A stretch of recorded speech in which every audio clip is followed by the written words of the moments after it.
Officer Wesley Higgins stood by the cracked dashboard of the beat-up sedan, his smirk widening as he hurled insults at the quiet black woman behind the wheel. He saw the traffic stop as a perfect opportunity to exert his authority over someone he deemed powerless, never suspecting that he was currently berating a decorated United States Air Force colonel. His blatant display of prejudice had just set the stage for the most devastating mistake of his professional career. The sun was beating down mercilessly on the cracked asphalt of County Road 114, a lonely stretch of highway that skirted the edge of the sprawling Vandenberg Air Force Base in California. The heat rose in shimmering waves off the road, distorting the horizon and making the dusty scrub brush look like it was dancing. Inside the faded, rust-spotted 2008 Honda Accord, Colonel Sarah Hayes sat in silence, the AC blowing barely cooler than the outside air. She wore a faded grey t-shirt, a pair of worn-out denim jeans and scuffed sneakers. Her hair was tied back in a simple, messy bun. To anyone looking, she was just an ordinary citizen driving an ordinary, barely running car.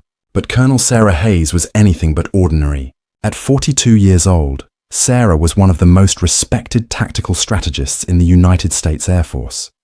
She had served 2 tours overseas, commanded operations in hostile territories, and possessed a chest full of medals that she kept locked away in a wooden box in her study. Currently, she was the newly appointed base commander for Vandenberg's Primary Logistics and Security Division. Part of her new mandate, ordered directly by the Pentagon, was to conduct a comprehensive, unannounced security audit of the base's outer perimeter. There had been reports of lax local law enforcement coordination and potential civilian vulnerabilities. Sarah, never one to lead from behind a desk, decided the only way to get a true assessment was to run the perimeter herself undercover. She wanted to see how the local patrols treated unrecognized civilian vehicles lingering near the military borders. She wanted to test the response times. She just didn't expect the first threat she encountered to be wearing a police badge. A few miles behind her, nestled in the shade of a massive billboard, sat Oak Haven Police Department Cruiser 42. Inside was Officer Wesley Higgins. Higgins was a 12-year veteran of the local force, a man whose waistline had expanded along with his ego over the past decade. He was notorious in the department for his aggressive tactics and a deeply ingrained, barely concealed prejudice that his superiors chose to ignore because of his high-ticket quotas. Higgins liked order, and his definition of order was simple people he didn't like didn't belong in his town. As Sarah's beat-up Honda rattled past his hiding spot, Higgins lowered his radar gun. She wasn't speeding. She was going exactly 45 miles per hour in a 45 zone. But Higgins' eyes narrowed as he watched the car pass.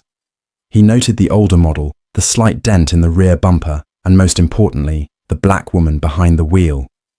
In his warped worldview, a woman like that driving a car like that on the outskirts of Oak Haven meant only one thing: trouble.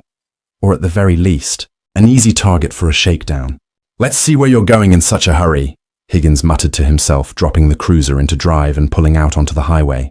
Sarah noticed the cruiser in her rearview mirror almost immediately. Her military training made her hyper-aware of her surroundings. She kept her speed steady, her hands at 10 and 2 on the steering wheel, completely relaxed. She watched as the cruiser aggressively closed the distance, tailgating her dangerously close. It was a classic intimidation tactic. Sarah's expression remained entirely neutral. She had stared down warlords. A bully in a squad car didn't even elevate her heart rate. For 3 miles, Higgins rode her bumper, waiting for her to make a mistake, waiting for her to drift over the yellow line or tap her brakes out of nervousness. But Sarah drove with the precision of a machine. Frustrated by her flawless driving, Higgins decided he didn't need a legitimate reason. He flipped the switch. The sirens wailed, and the light bar erupted into a blinding display of red and blue. Sarah let out a slow, measured breath. "Let's see how Oak Haven's finest handles this," she thought. She engaged her turn signal, smoothly pulled over onto the dusty shoulder of the road, shifted the car into park, and turned off the engine.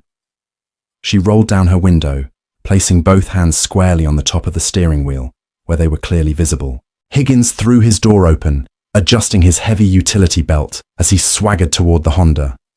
He took his time, purposely letting the tension build, placing his hand on his holster in a blatant show of force. When he reached her window, he didn't offer a greeting. He leaned in, peering through his aviator sunglasses, his face twisted into a sneer of absolute contempt. "You lost, lady," Higgins asked, his voice dripping with condescension. "No, officer. I know exactly where I am," Sarah replied, her voice calm, even, and authoritative. Higgins bristled. He hated that tone. He expected fear. He expected stammering. He didn't expect eye contact from someone he considered beneath him. "License, registration, and proof of insurance. Now," he barked, tapping his knuckles hard against her doorframe. Sarah didn't flinch. "May I ask why I was pulled over, officer?" "You can ask, and I can tell you that you were swerving." Higgins lied smoothly, a rehearsed excuse he used a dozen times a month. "Now give me your papers before I decide to make this a whole lot harder for you." Sarah slowly moved her right hand toward the glove compartment, making sure her movements were telegraphed and non-threatening. She retrieved a faded leather wallet and pulled out her civilian driver's license. She purposely bypassed the solid metal Department of Defense identification card tucked behind it. She handed the civilian license to him, along with the vehicle's registration. Higgins snatched the cards from her hand. He scrutinized the name. "Sarah Hayes. Address all the way out in Los Angeles. What are you doing in Oakhaven?" "Sarah." He used her first name deliberately, a psychological tactic meant to demean and establish dominance. "I'm here on business," she replied smoothly. "Business." Higgins let out a sharp, mocking laugh, his eyes sweeping over her faded t-shirt and the messy interior of the old car. "What kind of business, cleaning houses? Or are you casing the neighborhood? We get a lot of elements coming up from the city looking for easy scores." The racism was barely veiled. It hung in the hot air between them, thick and toxic.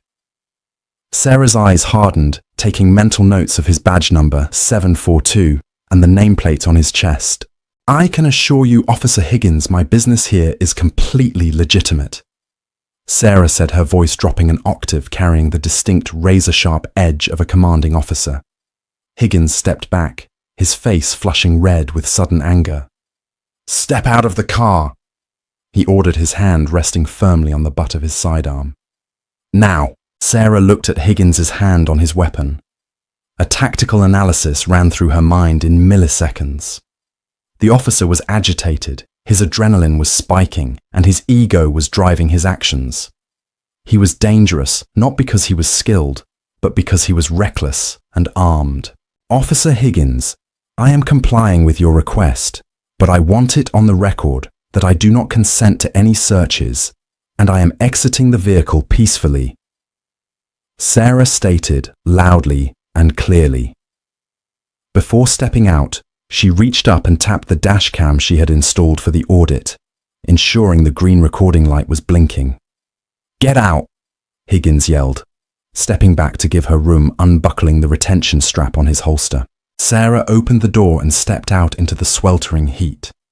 She stood at 5'9" with a posture so perfectly straight, it seemed unnatural for a civilian. She didn't slouch. She didn't cross her arms protectively. She stood at a parade rest, her hands clasped lightly behind her back, her chin parallel to the ground. Higgins looked her up and down, clearly disgusted by her lack of intimidation. "Put your hands on the roof of the car," he ordered. "Are you detaining me, officer?" Sarah asked. "If so, I'd like to know what specific crime I am suspected of committing." "I told you to put your hands on the car," Higgins roared, taking a step forward, his face inches from hers. "You people always want to argue.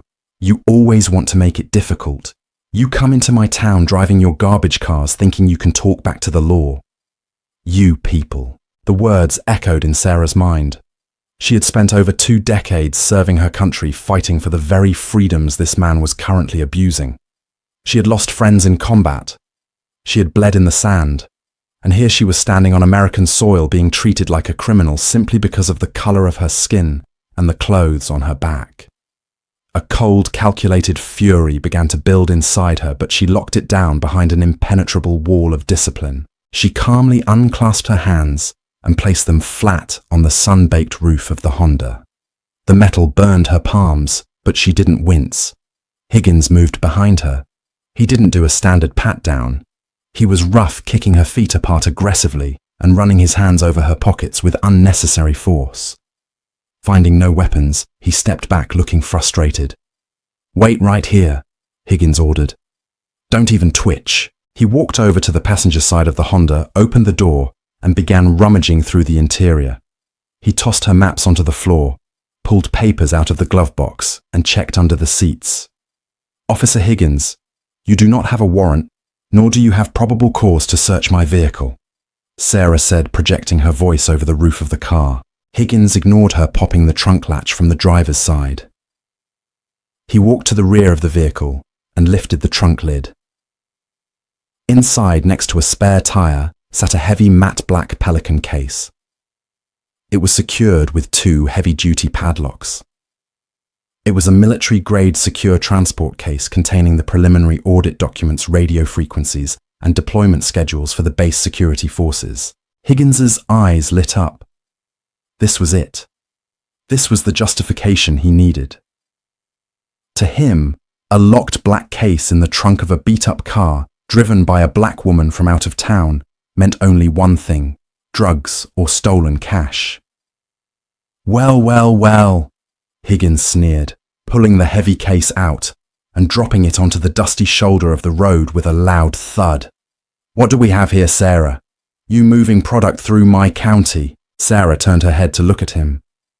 "That is private property. It contains sensitive documents related to my work. I strongly advise you not to tamper with it." "Sensitive documents?" Higgins burst into laughter. "What, the blueprints for your next burglary? Open it." "No," Sarah said simply. Higgins stopped laughing. His face hardened into a mask of pure malice. He walked up to her, invading her personal space once again. "Maybe you don't understand how things work around here. I am the law in Oakhaven. I say jump, you ask how high. I say open the box, you open the box. Now give me the keys."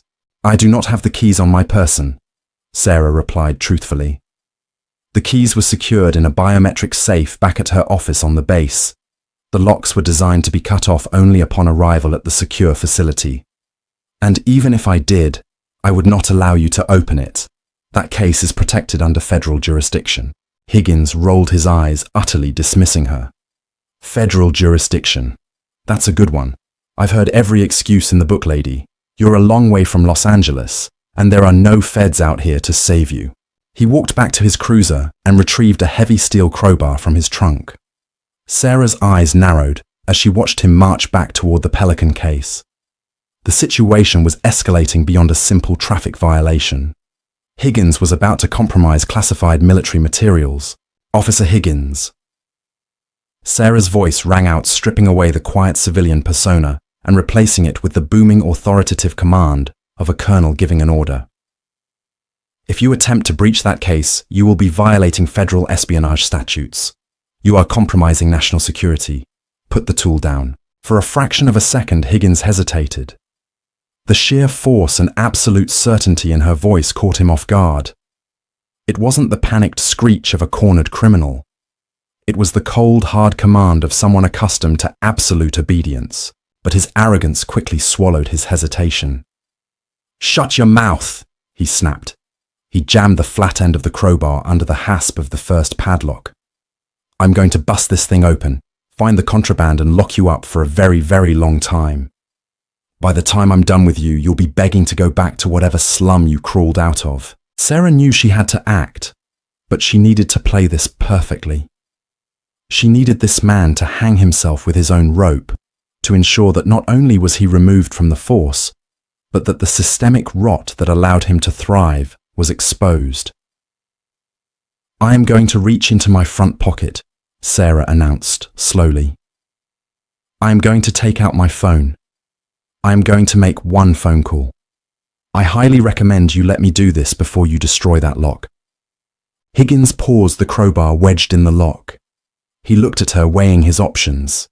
He wanted to see her squirm. He wanted to see who she was going to call to beg for help. "Go ahead," he mocked, waving a hand dismissively.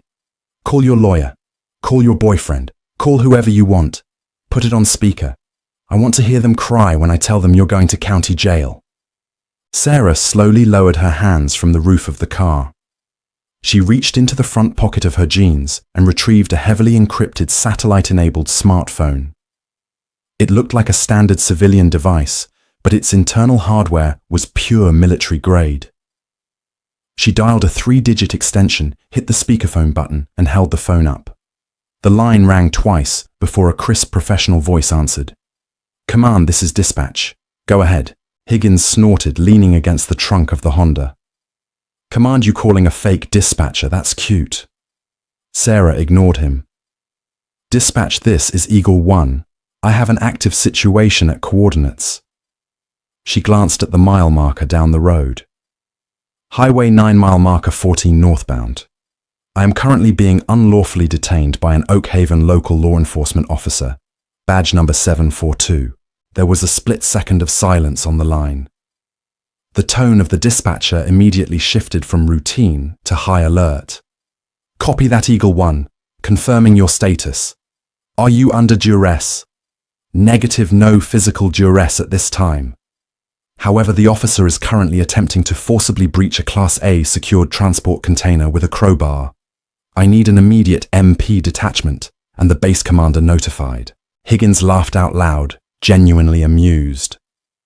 "Base commander MP detachment, lady, you are out of your mind. You really think playing soldier is going to scare me?" The voice on the phone crackled again.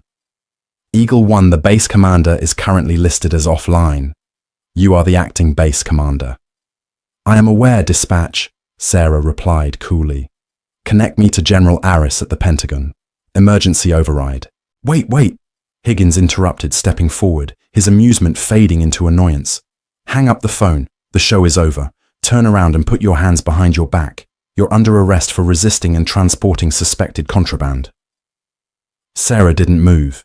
She kept her eyes locked on Higgins as the phone clicked and chimed, routing the call through a secure satellite uplink. "Officer Higgins," Sarah said, her voice dropping to a deadly whisper.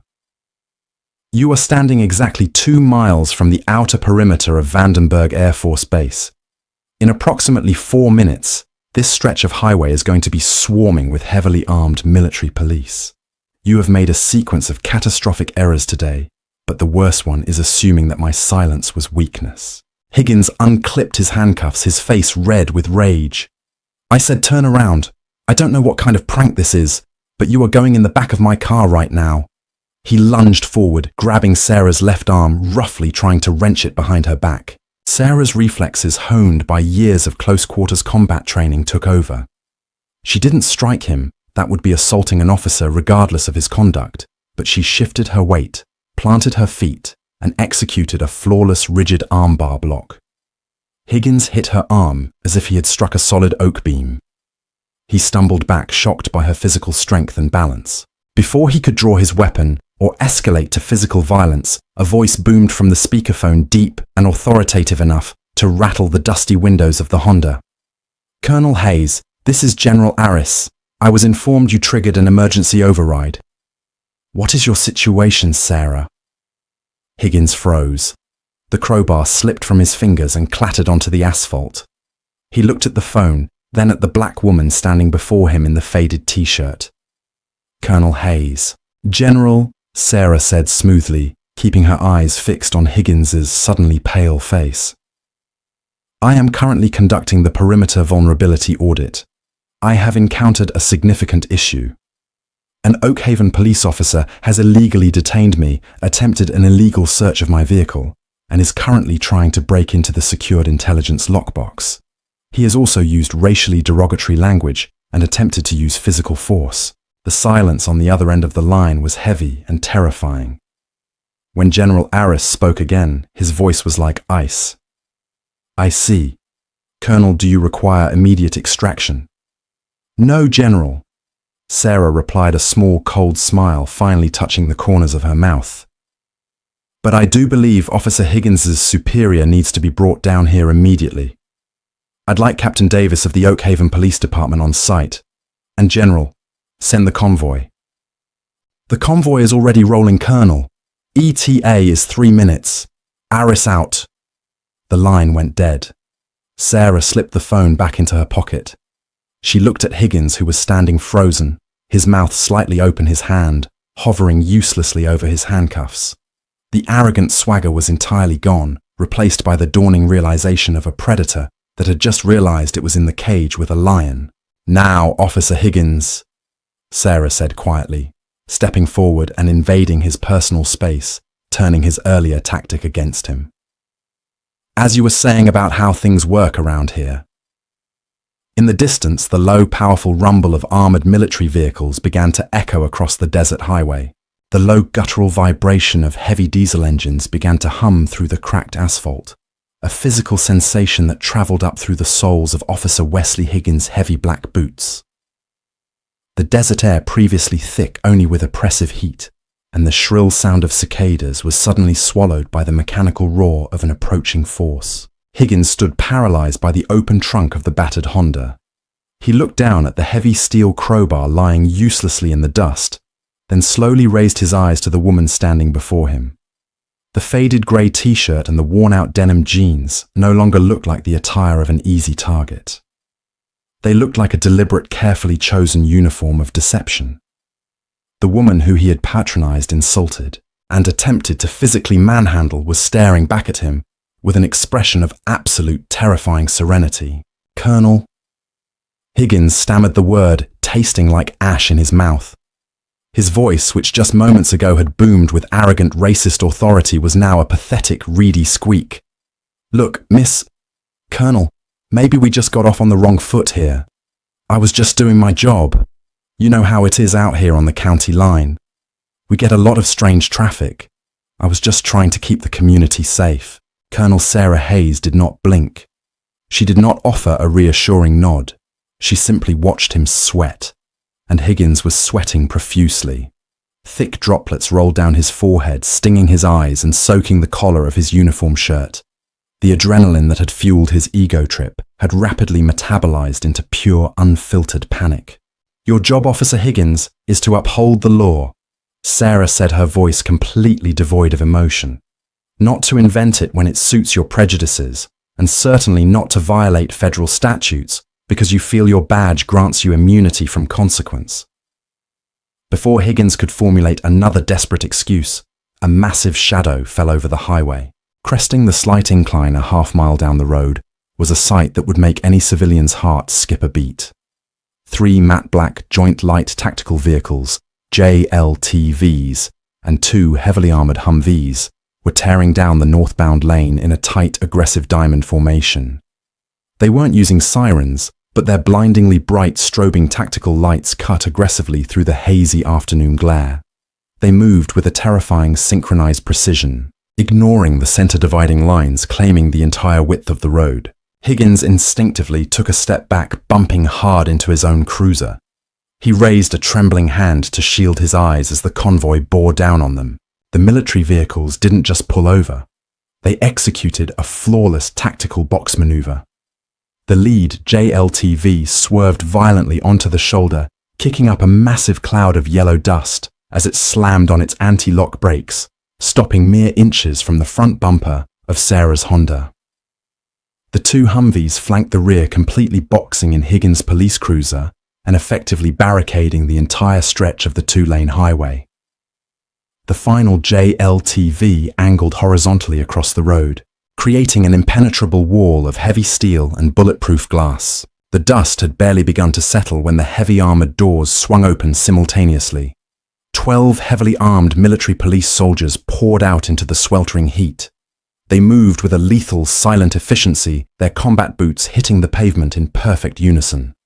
Clad in full tactical gear, Kevlar helmets, plate carriers, and standard-issue M4 carbines held in the low-ready position, they established a 360-degree security perimeter in less than 10 seconds. Higgins' hand instinctively dropped toward his holster.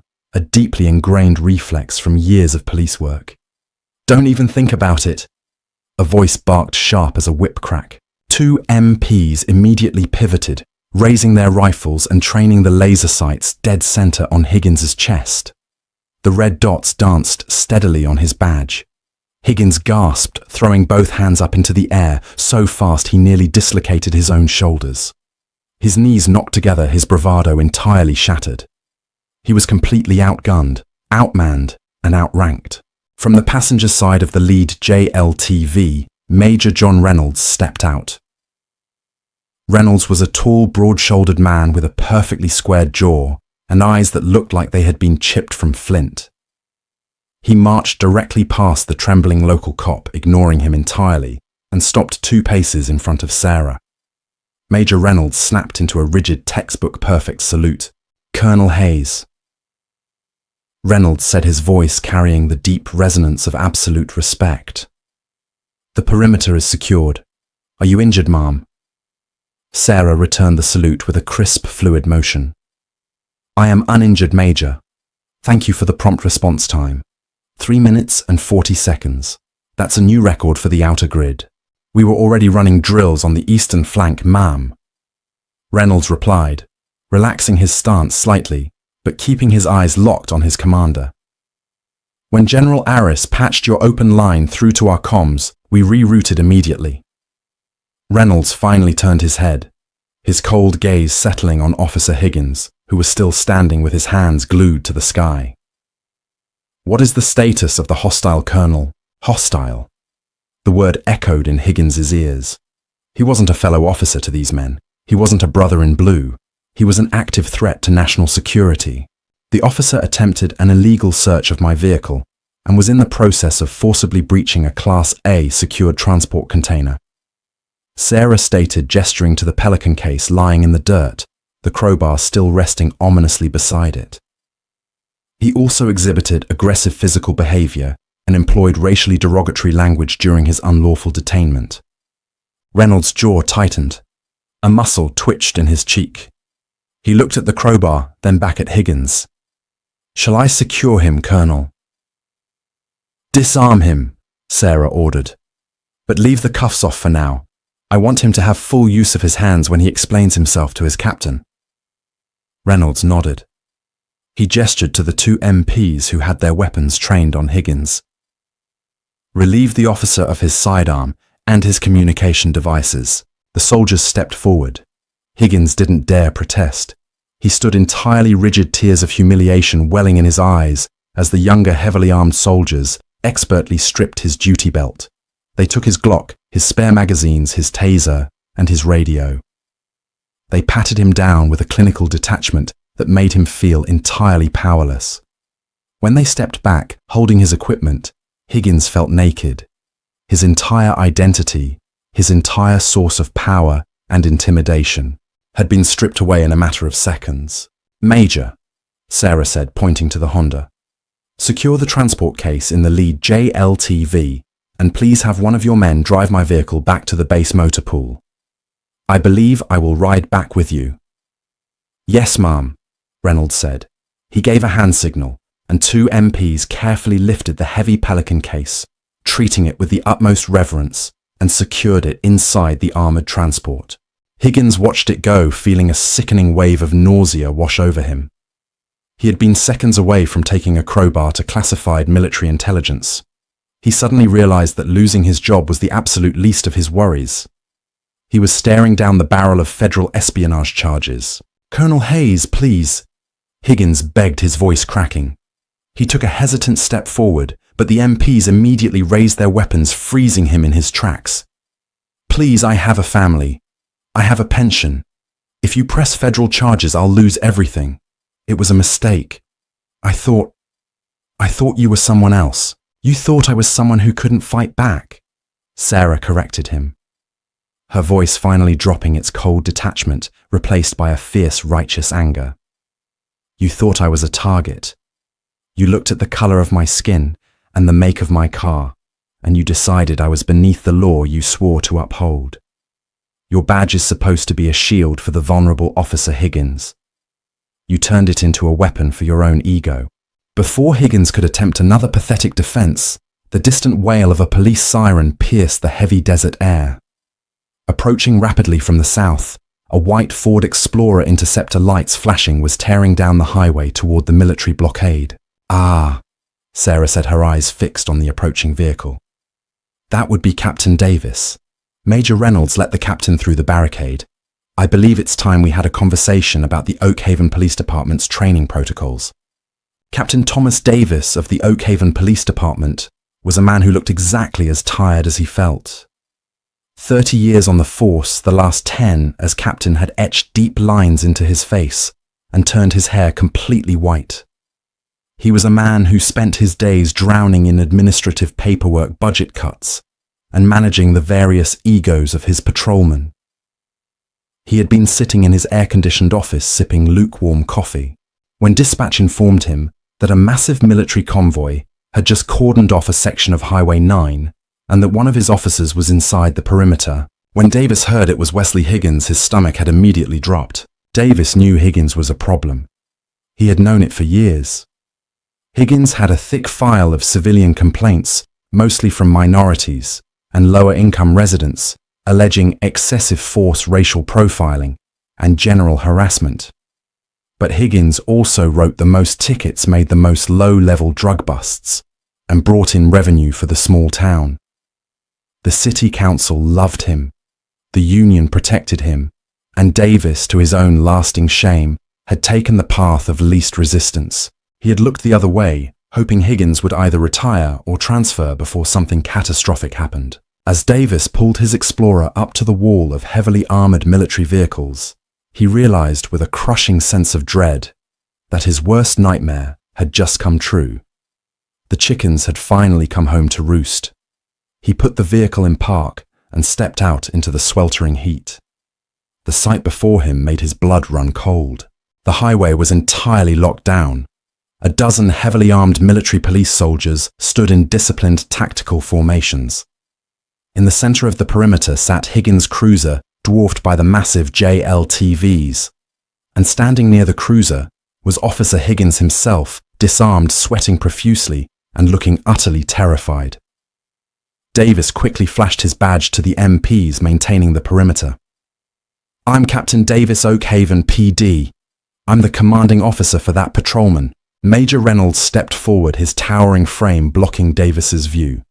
"Captain Davis, you are stepping onto a secured federal scene. Keep your hands away from your belt and follow me." Davis swallowed hard, nodding. He followed the major past the imposing vehicles. As he approached the center of the scene, Higgins saw him and practically wept with relief. Captain Davis, thank God," Higgins pleaded, taking a step toward him. "Cap, you gotta help me here. This is a massive misunderstanding. These guys just rolled up on my traffic stop and pulled my weapon." "Shut your mouth, Higgins." Davis snapped, his voice sharp and ragged. He didn't even look at his patrolman.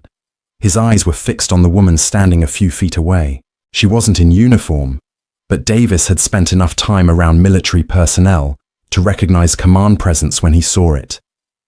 The way she stood, perfectly balanced, exuding a quiet, lethal authority that made the armed soldiers around her look like mere extensions of her will. "Captain Thomas Davis," Sarah said, stepping forward. "I am Colonel Sarah Hayes, Base Commander, Vandenberg Air Force Base Logistics and Security Division." Davis felt the remaining blood drain from his face. Base Commander, a full bird colonel. "Higgins, you absolute idiot." He thought, his heart pounding against his ribs. Davis immediately stood up straighter, offering a respectful nod. "Colonel Hayes, I apologize for the circumstances of this meeting. Can you please explain to me what has happened here? My dispatch said there was an incident involving one of my officers." "An incident is a rather polite word for it." "Captain," Sarah replied, her tone even but cutting. "Let me give you the tactical summary. I am currently running an unannounced plainclothes vulnerability audit of the base's outer civilian perimeter. Your officer, Mr. Higgins, pulled me over without probable cause. He illegally detained me. He subjected me to racially derogatory language. And most egregiously, he attempted to use a crowbar to forcibly breach a federally protected Classified intelligence transport case located in the trunk of my vehicle. Davis closed his eyes for a long, agonizing second. He felt a profound, exhausting headache blooming behind his temples. Attempted breach of a classified military container. Federal civil rights violations. Illegal detainment of a high-ranking military officer. Higgins hadn't just stepped over the line, he had taken a rocket launcher to it. Colonel Davis began, his voice trembling slightly. I cannot express how deeply sorry I am. This is entirely unacceptable. Officer Higgins will be severely reprimanded. I will personally oversee his internal affairs investigation. We will handle this in-house immediately. In-house. Sarah repeated the word, dripping with quiet disdain. She took a step closer to the captain. Captain Davis, with all due respect, in-house is precisely what allowed this rot to fester in your department. I ran a preliminary background check on Officer Higgins while we were waiting for your arrival. He has 14 formal complaints against him in the last 36 months. 9 of them cite racial profiling. 5 cite excessive force. You didn't handle it in-house, Captain. You ignored it. You enabled it. Davis opened his mouth to defend himself, but the words died in his throat. She was right. He knew she was right, and the crushing guilt of his own inaction settled heavily onto his shoulders. This is no longer a local matter. Sarah continued, her voice echoing with finality. This is a federal incident. General Aris at the Pentagon has already been briefed. The Department of Justice is currently being forwarded the dash cam and audio recordings from my vehicle. There will be no internal affairs, slap on the wrist. There will be a full federal investigation into this precinct, your command structure, and the systemic civil rights violations occurring on the border of my base. Higgins, who had been listening in mounting horror, finally broke. Cap, you can't let them do this. I'm a good cop. I keep the streets clean. You know me, Cap. Davis finally turned to look at Higgins. For years he had seen a gruff, overly aggressive cop who produced results. But right now, standing under the glaring desert sun, surrounded by the consequences of his actions, Davis saw Higgins for what he truly was, a cowardly bully who had finally picked a fight he couldn't win. You're done, Higgins, Davis said, his voice surprisingly steady, filled with a sudden, overwhelming exhaustion. What? Higgins gasped, stepping back. You heard me, Davis said, stepping toward him. You are a disgrace to that uniform. You're a liability to this town, and you're a threat to the people you swore to protect. Davis turned back to Sarah. Colonel Hayes, what do you need from me right now? I want him stripped of his authority, effective immediately. Sarah said, her eyes locked onto Higgins. Right here, on this asphalt.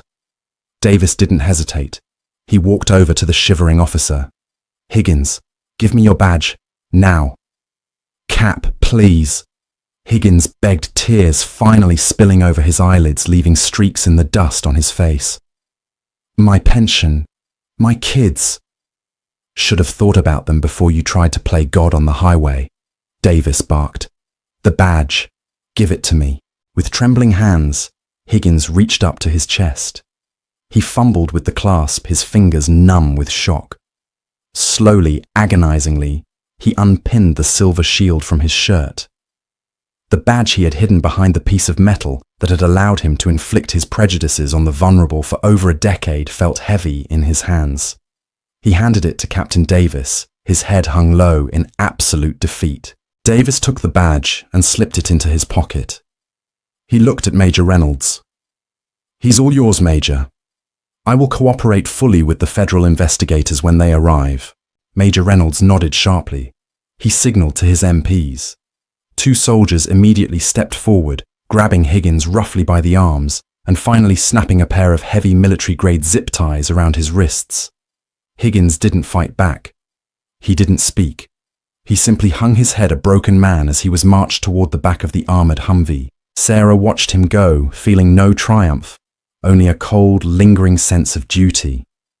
She turned back to Captain Davis, who was staring at the ground, looking 10 years older than he had when he arrived. Captain Davis, Sarah said softly, preparing to deliver the final blow. There is one more thing we need to discuss regarding the jurisdiction of your remaining officers. Captain Davis looked up his bloodshot eyes, meeting the uncompromising gaze of Colonel Sarah Hayes. He felt a cold dread settling in his stomach, heavier than the oppressive California heat pressing down on them. Higgins was already secured in the back of the military transport, but Davis knew the bleeding was far from over. When a full-bird colonel mentioned jurisdiction, it meant the rules of the game were about to change permanently.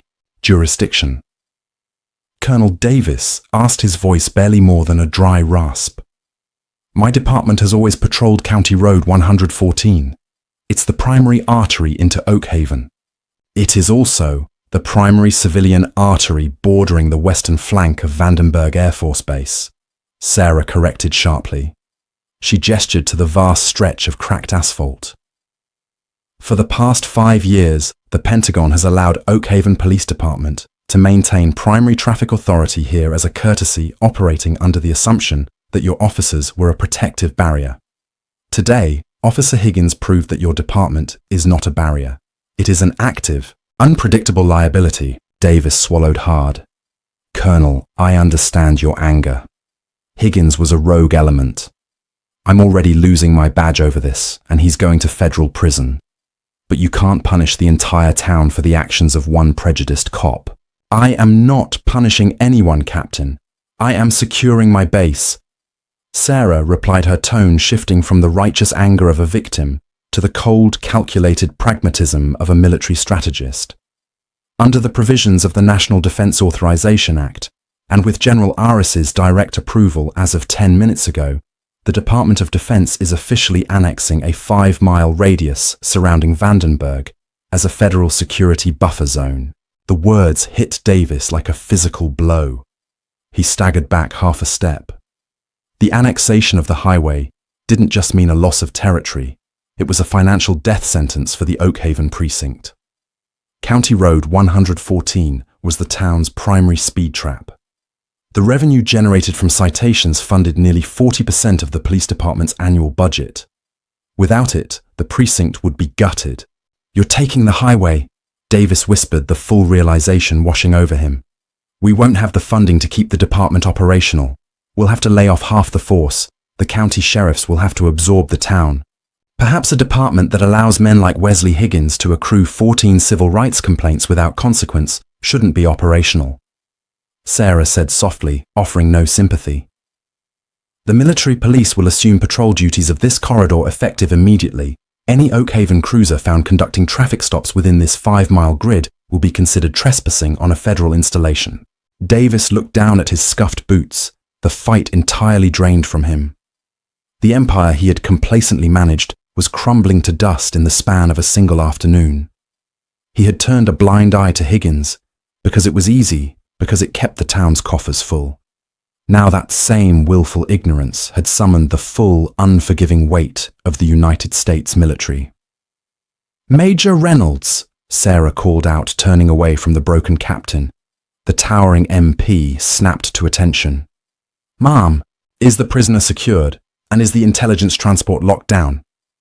Yes, Colonel. The hostile is restrained in the rear, JLTV, under armed guard. The Pelican case has been transferred to the primary command vehicle. Excellent, Sarah said, finally letting a deep breath escape her lungs.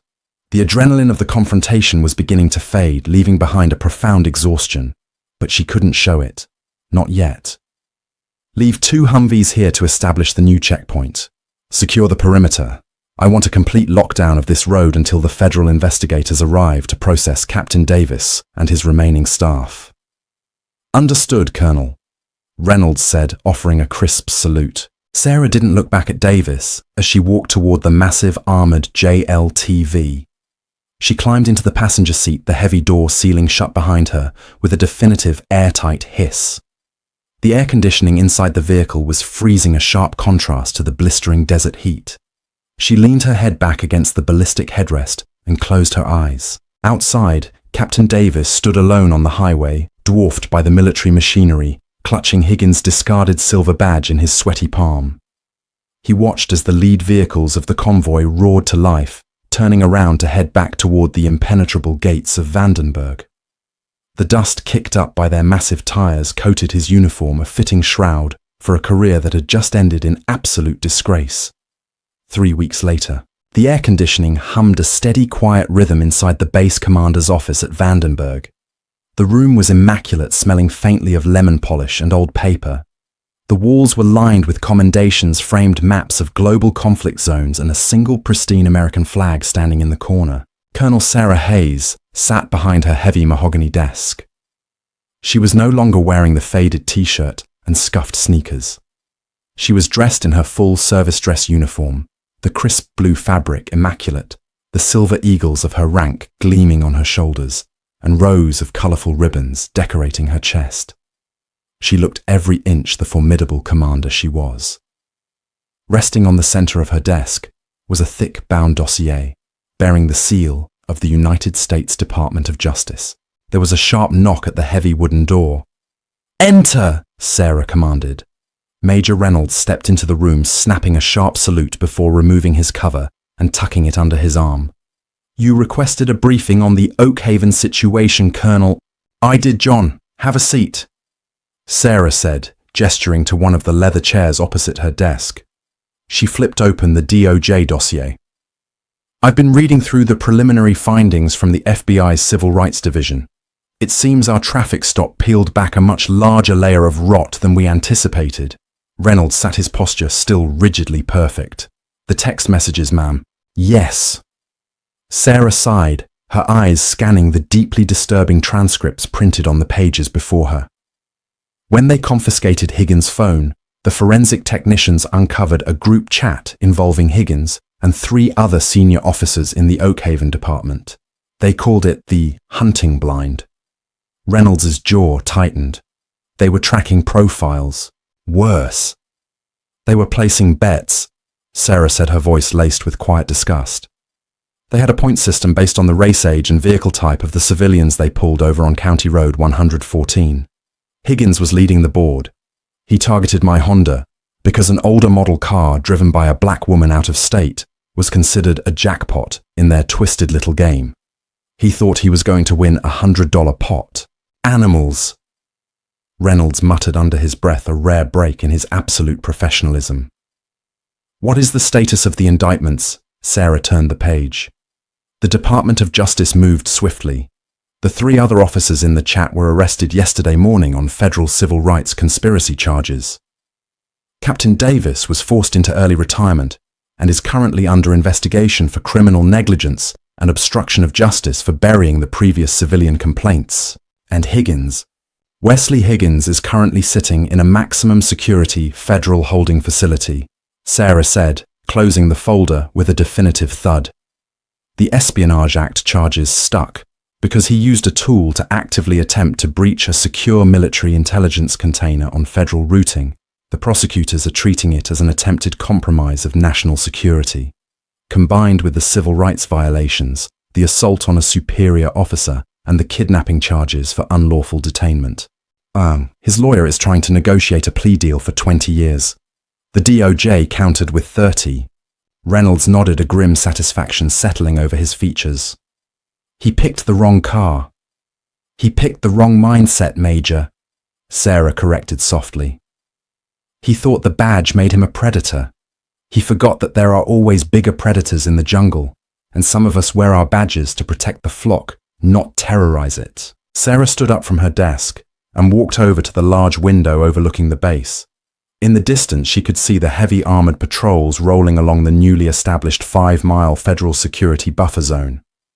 The highway was safe now.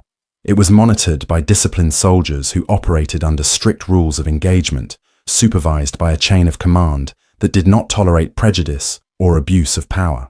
Her unannounced audit had been a complete success, but not in the way the Pentagon had originally intended. She hadn't just tested the physical vulnerabilities of the base's perimeter. She had exposed a profound moral vulnerability in the community bordering it. "Colonel," Reynolds said softly, standing up. "The perimeter is secure. The threat has been neutralized. The town is being cleaned up. You did good work out there." Sarah looked down at her hands. She remembered the burning heat of the car roof against her palms. She remembered the toxic, suffocating feeling of being targeted, of being reduced to a stereotype by a man with a gun and a superiority complex.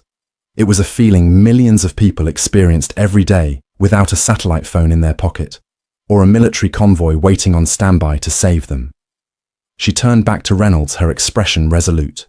"We did our job, John, but it's a reminder," Sarah said, her voice echoing with the weight of her command.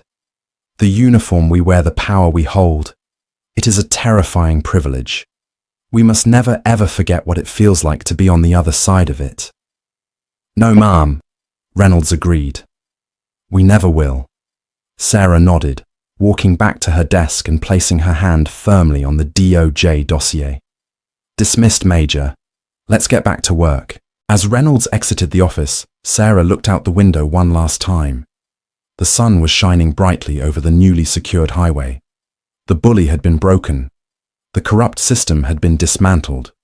And justice, swift and absolute, had finally come to Oakhaven. Wow. Talk about the ultimate dose of instant karma.